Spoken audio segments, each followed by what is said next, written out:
Mabuhay Pilipinas! What's up sa inyo dyan? Welcome back sa isa pang vlog ng Duanta Fam, starring Pabibo at Pabebe.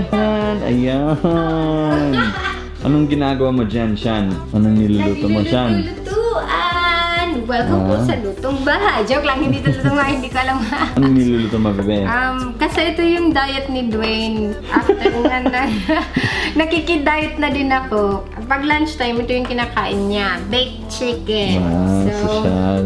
Bumili tayo ng breast fillet. Tapos, lalagyan natin dyan. Tapos, lalagyan natin ng salt, pepper, ng garlic powder. Himalayan salt pa. Oh, social tayo. Level up na si Mayor. Ngayong araw, Duanta Fam, meron tayong pag-usapan tungkol kay Shanta, tungkol sa buhay ni Shanta. So, did you know Shanta was actually a beauty queen?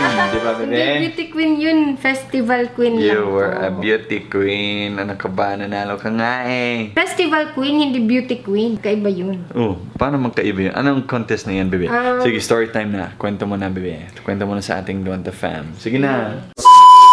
This beautiful life.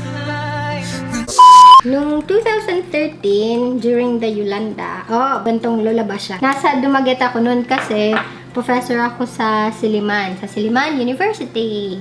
Tapos, meron dun sa Dumaguete, meron silang tinatawag na Sandurot. Basta fiesta nila, Sandurot Festival. Yung Sandurot Festival, yun yung, ibig sabihin ng Sandurot, yung, alam mo kasi yung Dumaguete, wini-welcome nila lahat. Hindi sila, exclusive, parang gano'n. So, wini-welcome nila yung mga foreigners, yung kung ano, kahit iba-ibang lahi, tapos kung kahit ano ka, ganyan, wini-welcome nila. Kasi it's a city of gentle people. Tapos yun, yung Sandurot na yun, mayroon silang Sandurot Queen na competition. So, mga schools yung kasali. Tapos, may pumipili sila ng mga babae. Basta yung schools may representative ganyan na queen. Para mag-compete as Sandurot Queen. Ganyan, para makuha yung title. Tapos yun nga, hindi yun parang, ano ba?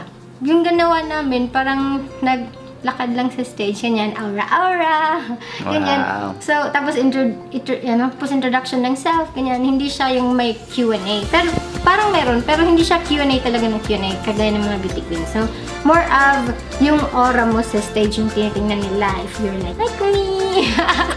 Kasi alam niyo naman, pabebe ako, di ba? Pag naglalakad ako sa stage, parang ganun ako, tapos ganun. So, parang sandurot yung spirit ko. Like, I welcome everyone. Hindi ako nagdi-discriminate ng kahit sino, ganyan. So, yung ending, ako yung nanalo. Ako yung pinakamaliit at saka ako yung walang kalahating lahi.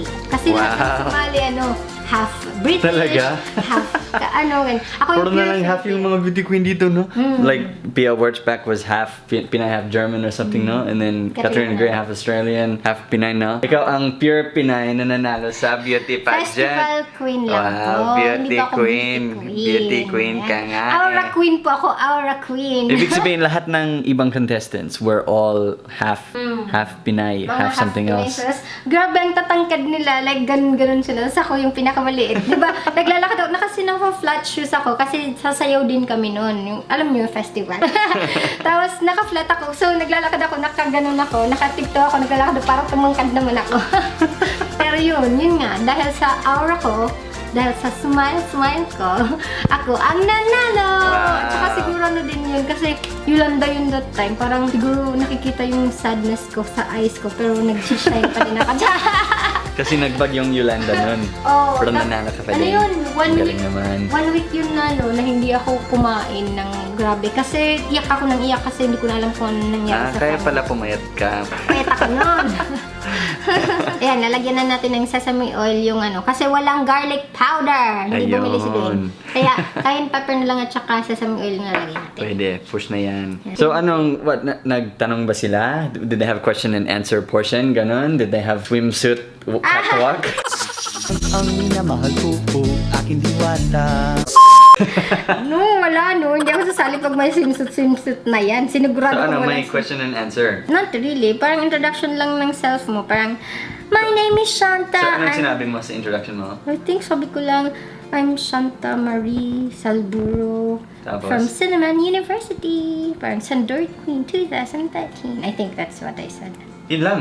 Oh, kasi ano lang, hindi siya Q&A. More of pag tinitingnan ka nila yung aura mo sa stage, like the way you carry yourself, ganyan. So did you have to do catwalk? Oh, it's not the catwalk na parang ganun, aura-aura na pag ganun. Ano yun, like, dadan ka lang talaga sa stage, like maggaganon-ganon ka sa stage, ganyan-ganyan, kung yung aura mo maganda. Ayan guys, my wife was a beauty queen. I married a beauty queen. Yes! Aura queen! Nanalo siya ha, nanalo siya yan. Sayang walang Miss International Sandurot, no? Hindi ako ka mananalo dun. Nanalo ka dun, bebe, kasi yung aura mo maganda. Aura. Kaya ang pangalan ng magiging anak namin ay Aurora. Alright guys, maraming salamat sa panonood sa vlog na to. At remember, kung gusto niyo po umorder ng Duanta merch, bili kayo sa www.duantamerch.com. Ito po siya. Ayun, no? Ayun, we have white available with black. And kung gusto niyo watercolor, may watercolor din kami. Ayan. Sale na, naka-sale na siya. 450 pesos na lang cash on delivery. Philippines only! Go to www.duantamerch.com to order your Duanta merch. Alright guys, maraming salamat sa panunood. At kita-kita sa sunod na vlog ng Duanta. Bye Duanta fam!